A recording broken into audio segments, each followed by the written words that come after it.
जायचं असेल तर तू कुणाला तरी मन व्यक्त करणार. पुन्हा आपली पोरगी बारकी आहे अजून, त्या पोरगीला काय कुणाकडे ठेवायचं असेल, तुला कुठं जायचं असेल तर ठेवायचं म्हटलं तर तिथं पण तुझ्या मनात धाकधूक असणार.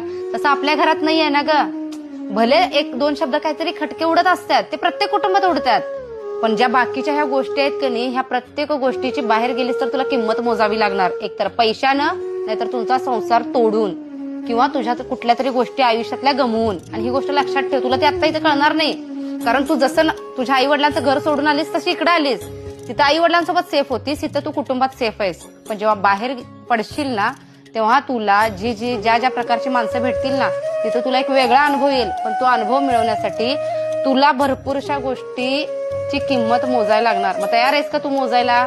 बघ, विचार करा. आणि त्यातनं पण तुला वाटलं तर आपण एकाच घरात राहू आणि वेगवेगळ्या चुली करू, म्हणजे बाहेरच्यांना तरी दिसणार नाही ना ग की बाबा हे वेगळे राहतात. आपल्या घरात